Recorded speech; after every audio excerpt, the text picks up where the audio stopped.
Glórias sejam dadas ao Senhor, exclusivamente ao Senhor. Vamos passear pela Bíblia e vamos pregar o Evangelho genuíno do Senhor Jesus enquanto temos fôlego, enquanto temos vida. João 14, Evangelho segundo São João 14, começa assim: não se turbe o vosso coração, credes em Deus, crede também em mim. Na casa de meu Pai há muitas moradas. Se não fosse assim, eu vos teria dito, pois vou preparar-vos lugar.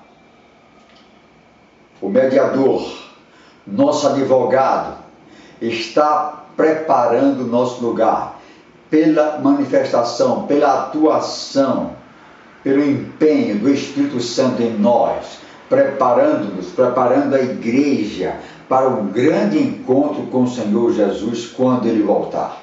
E Ele diz: e quando eu for, palavra do Senhor Jesus, e quando eu for e vos preparar lugar, veja que tem uma sequência lógica, eu virei outra vez. É o Senhor Jesus que está dizendo que Ele vai voltar. Virei outra vez e vos levarei para mim mesmo, para mim mesmo, para que onde eu estiver, estejais vós também. Jesus nunca se separou da sua igreja, Ele é o cabeça da igreja, Ele jamais se separou da sua igreja. Por enquanto nós estamos na dispensação do Espírito Santo, o Espírito Santo está atuando em nós, está em nós, e onde está o Espírito Santo está o Filho e está o Pai. E Ele diz: olha, mesmo vós sabeis para onde vou e conheceis o caminho. Aí, então, Tomé disse: Senhor, nós não sabemos para onde vais, e como podemos saber o caminho? Jesus disse: eu sou o caminho, e a verdade e a vida. Ninguém vem ao Pai senão por mim. Eu, Tomé, sou o caminho. Se vós me conhecesseis a mim, também conhecerias a meu Pai. Quem não conhece ao Senhor Jesus, quem não quer saber de Jesus, não quer saber do Filho, não pode conhecer o Pai. E não pode ir ao Pai. Se você não tem um filho, você não tem um Pai. É o que diz a Bíblia. E já desde agora o conheceis e o tendes visto. Vocês estão vendo aqui a manifestação do Pai. Disse-lhe Filipe: Senhor, mostra-nos o Pai. Isso nos basta. Disse Jesus: estou há tanto tempo convosco e não me tendes conhecido? Filipe, quem me vê a mim, vê o Pai. E como dizes tu, mostra-nos o Pai. Não crês tu que eu estou no Pai e o Pai está em mim? As palavras que eu vos digo, não as digo de mim mesmo, mas o Pai está em mim. É quem faz as obras. Crede-me que estou no Pai e o Pai em mim. Crede-me ao menos por causa das mesmas obras. E em João 10:30 ele vai dizer: eu e o Pai somos um. Então, meus amados, virei outra vez.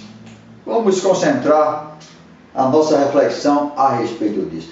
Quem virá outra vez?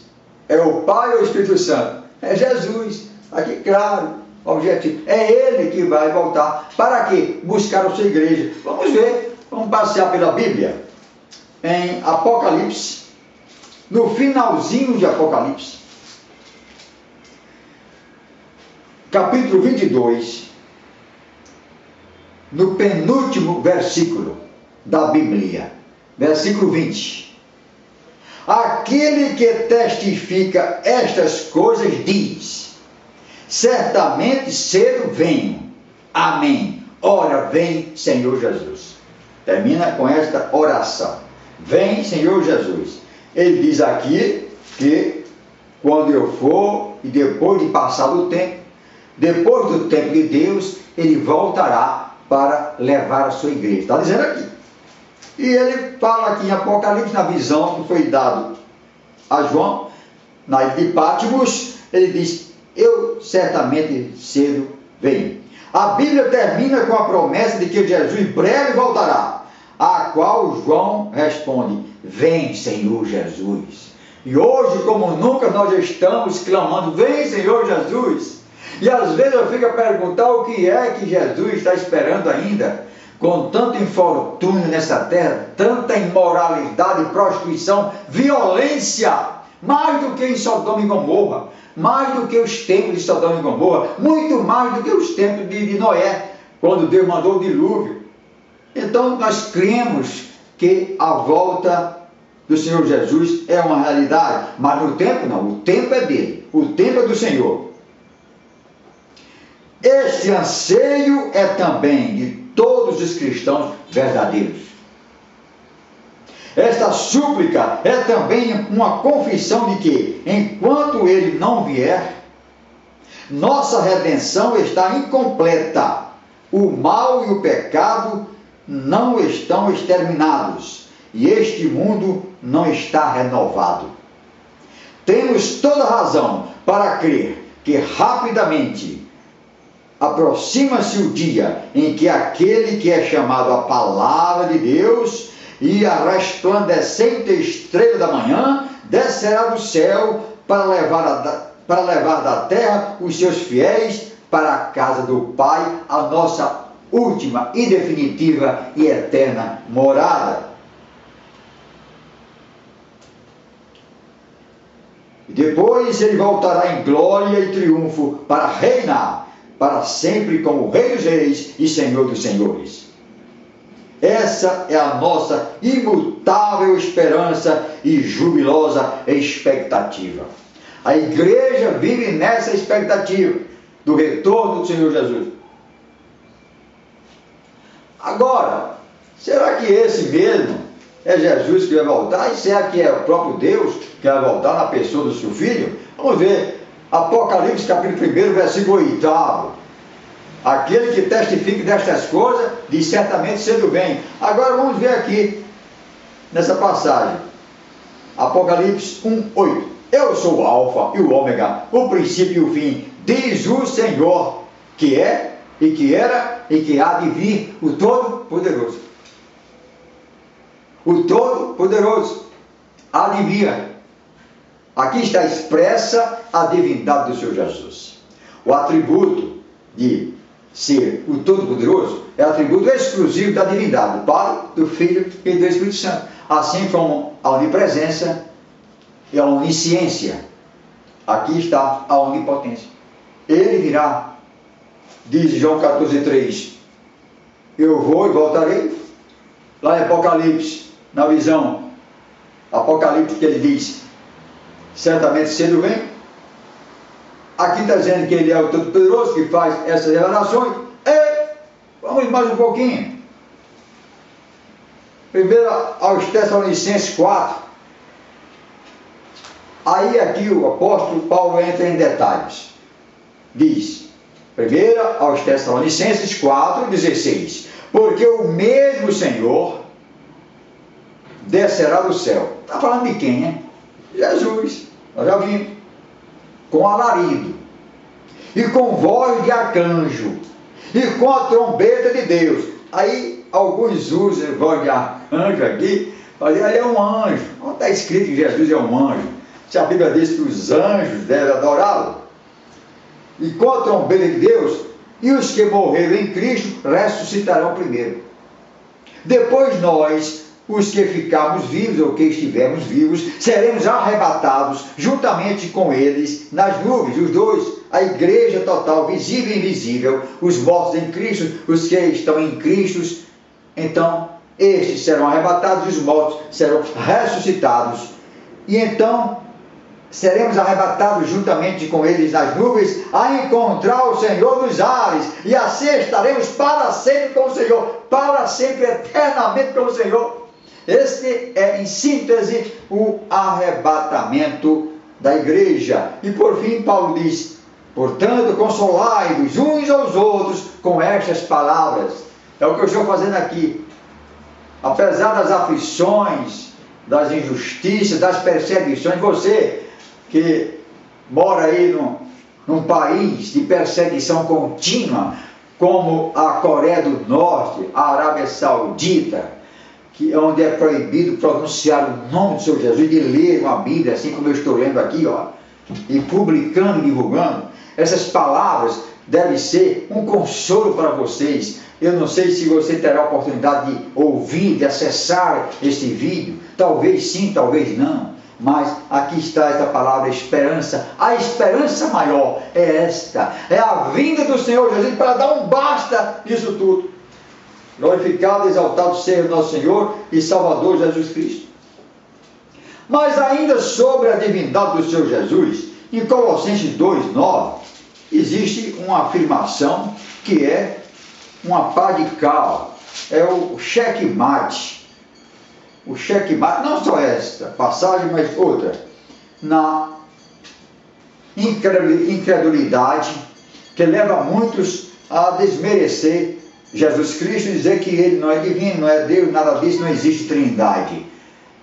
Pai, Filho e Espírito Santo realmente não tem nenhuma divindade, o Filho e o Espírito Santo. Mas aqui diz, Colossenses 2, versículo 9, porque nele habita, está falando do Senhor Jesus Cristo, nele habita corporalmente, de forma total, ou seja, totalmente, toda a plenitude da divindade. Está falando de Jesus Cristo. Vamos ver um pouquinho antes. Como, pois, recebestes do Senhor, versículo meia dúzia. Como, pois, recebestes do Senhor Jesus Cristo, assim também andai nele. Como vocês receberam, andem nele. Não apenas eu aceito Jesus como meu Senhor Salvador e não o tenho como Senhor, aquele que manda, que preside, aquele que deve governar a sua vida. Quer apenas a bênção e tchau. Não tem nada disso não. Tem que andar, tem que ser fiel. Fé é sinônimo de fidelidade. Como, pois, recebestes o Senhor Jesus Cristo, assim também andai nele, arraigados e edificados nele e confirmados na fé, assim como fostes ensinados, crescendo em ação de graças, o produto da fé. Tende cuidado para que ninguém vos faça presa sua. Cuidado com os hereges, cuidado com o evangelho pervertido, cuidado com as heresias, cuidado com as armadilhas do diabo. E esses, por meio de filosofias de vãs sutilezas, segundo a tradição dos homens, segundo os rudimentos do mundo, e não segundo Cristo. Porque nele habita corporalmente, ou seja, totalmente, toda a plenitude da divindade. E estáis perfeitos nele, que é a cabeça de todo principado e potestade, no qual também estáis circuncidados, com a circuncisão não feita por mão, no despojo do corpo da carne, a circuncisão de Cristo. Então, meus amados, vamos ver mais esses dados aqui. Eu estou lendo da Bíblia de Estudo Pentecostal e leio alguns comentários que diz aqui: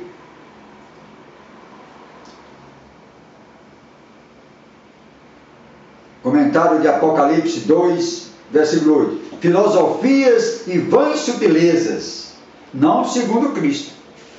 São doutrinas humanas que inventam, criam. Paulo nos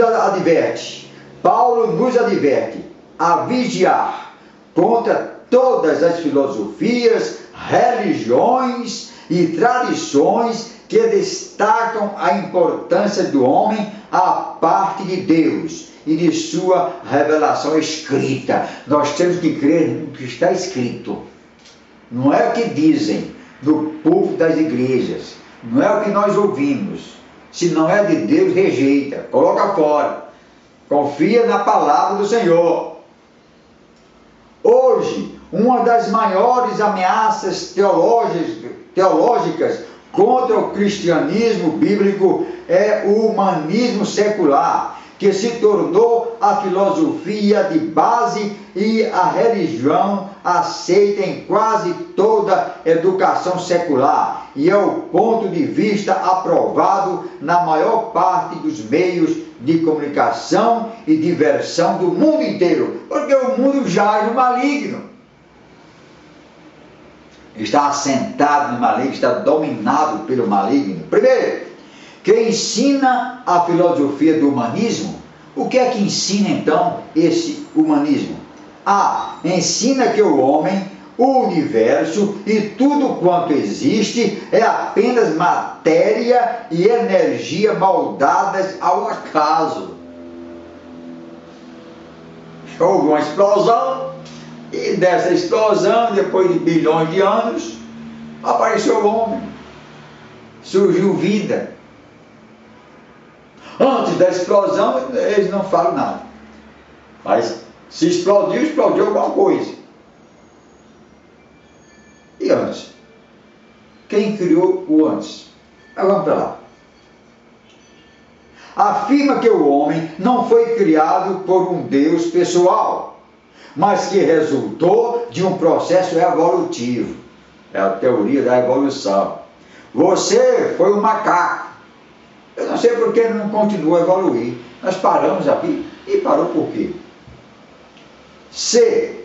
Rejeita a crença num Deus pessoal e infinito e nega ser a Bíblia a revelação inspirada de Deus, à raça humana. D. Afirma que não existe conhecimento à parte das descobertas feitas pelo homem e que a razão humana determina a ética apropriada para a sociedade, fazendo do ser humano a autoridade máxima neste particular. Procura modificar ou melhorar o comportamento humano mediante educação, redistribuição econômica, psicologia moderna ou sabedoria humana. F. Crê que padrões morais não são absolutos, e sim relativos e determinados por aquilo que faz as pessoas sentirem-se felizes, que lhes dá prazer, ou que parece bom para a sociedade de acordo com os alvos estabelecidos por seus líderes. Deste modo, os valores e moralidade bíblicos são rejeitados. G. Considera que a autorrealização do homem, sua autossatisfação e seu prazer são o sumo bem da vida. Ele está falando aqui sobre filosofias e vãs sutilezas que não são de Cristo. H. Sustenta que as pessoas devem aprender a lidar com a morte e com as dificuldades da vida sem crer em Deus ou depender dele. Ou seja, viver segundo as suas ventas, viver segundo os seus próprios princípios e não de acordo com a vontade de Deus e os princípios expressos na Bíblia Sagrada. A filosofia do humanismo começou com Satanás e é uma expressão de sua mentira de que o homem pode ser igual a Deus. Ou seja, você é Deus de você mesmo, você é um Deus. Então faça tudo o que você quiser e pensar que não existe Deus e não existe pecado e não existe inferno e não existe condenação eterna. Isso que é a filosofia vã do humanismo. É o homem centro de todas as coisas. As Escrituras identificam os humanistas como os que mudaram a verdade de Deus em mentira e honraram e serviram mais a criatura do que o Criador, como está em Romanos capítulo 1, versículo 25, que eu vou ler aqui para vocês.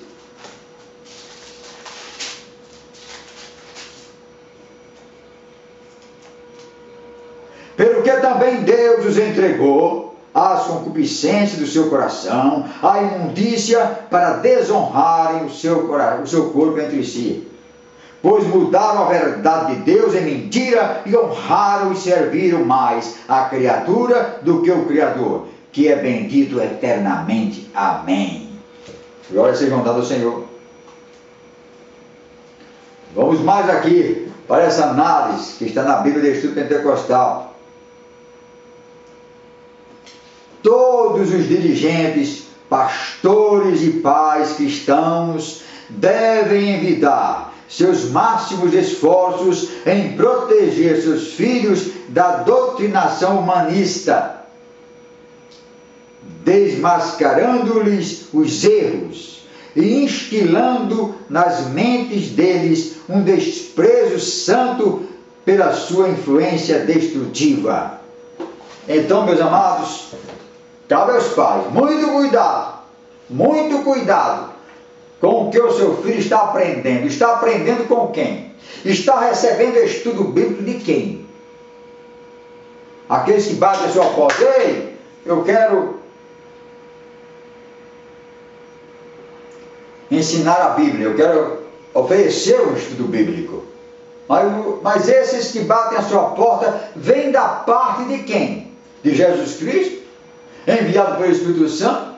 Quem são? Ou vocês abrem suas portas a quem bem entender e colocam essas pessoas sorridentes no quarto com o seu filho, para que o seu filho possa aprender essas mazelas, aprender essas filosofias, aprender que Jesus não é divino, aprender que Jesus não vai voltar, aprender que Jesus não é o Senhor, aprender que o Espírito Santo não é uma pessoa que fala, que ensina, que convence o pecado, como diz a Bíblia Sagrada. Apeguem-se à Bíblia Sagrada.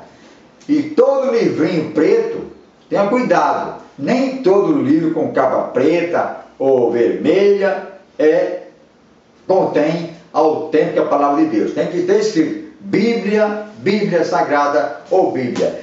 Fique com essa palavra em nome do Senhor Jesus.